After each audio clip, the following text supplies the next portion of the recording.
Hey you Poppy Pings! I will now be ranking the studio albums of legendary Welsh rock band Manic Street Preachers. Number 15 is the ultra-vivid Lament, the band's weakest album due to it having their most undiverse amount of material, nothing overly memorable or stand out bar one or two songs. Number 14 is Know Your Enemy. After the lavish production of the previous two albums, the band decided to experiment with a very stripped-back sound. While sonically interesting, it is bogged down with a lot of filler which comes off as uninspired. The album is way too long too. Number 13 is Lifeblood. While it has some good songs with experimentation with synths, it isn't a very memorable album, but it is a step forward from the previous album. Number 12 is Resistance is Futile. The perfect mix between their pop and rock sound, it was one of their stronger moments in the later part of their career. Great experiments with style throughout, by far not their best though. Number 11 is Rewind the Film. The band's biggest departure from their rock sound, it saw them go in a more indie folk and contemporary pop rock style.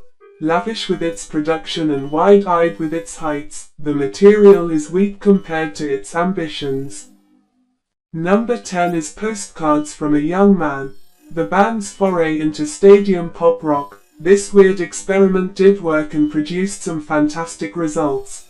While it's a massive departure and could have gone completely wrong, they have done this better with similar ambitions. Number 9 is Gold Against the Soul. After their attention-grabbing debut, the band decided to ditch their punk side and go towards stadium rock in the style of Guns N' Roses. Like many of their experiments, sonic-wise it's great but a lot of the material just isn't there. The singles are fantastic though. Number 8 is Critical Thinking, an interesting blend of post-punk and pop rock. It saw the band sharpen their songwriting abilities and experiment with some colors they've never ventured into before. Number 7 is Journal for Plague Lovers, an album based around the lyrics left behind before the disappearance of former member Richie Edwards. It is musically a very unique album, taking the dark lyrics of a troubled person and creating bright fun music around them, a perfect marriage of the two worlds of the band. Number 6 is Futurology, the band's experiment with krautrock and electronic rock. It gave the album a very interesting sonic palette, with great experimentation and lyrical imagery, one of their most underlooked gems. Number 5 is Generation Terrorists. The band's debut, it saw them burst onto the scene with a very unique sound, look and presentation. Very lengthy, it's as if the band released a greatest hits as their debut because it is packed full of some of their all-time classics. As a debut album this is very ballsy and a perfect example of the best type of debut album a band should have. Number 4 is Send Away the Tigers. Very much a spiritual successor to Everything Must Go. It was their big comeback album at the time. Anthemic choruses and smart intelligent lyrics, it very much is a big achievement for them at that point in their career. Number 3 is This Is My Truth Tell Me Yours. Possibly the band's biggest album by scope and popularity, it saw them emerge as not just a politically charged punk band, but a genuine musical zeitgeist, vast with power, emotion and scope. It's definitely one of their most creative productions with fantastic critical results. The songs on this one too are slightly longer, allowing the band to experiment with a wider sonic palette.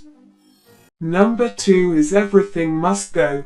Trying to pick between this and number 1 isn't easy because they're just as good as each other, even if they're polar opposites. But this is one of the greatest rock albums ever made.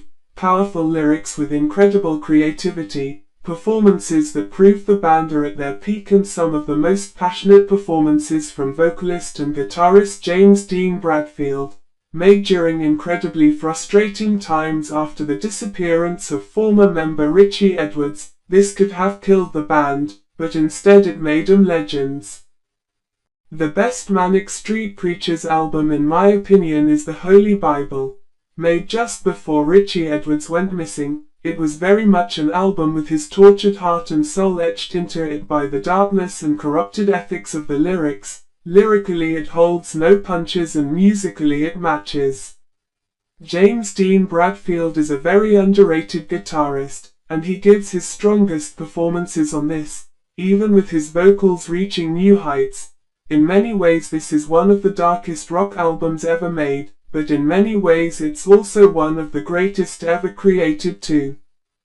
Thanks for watching. Give us a cut. Please recommend me another band to do this with or else I'll send you to the upside down. Hail Vecna.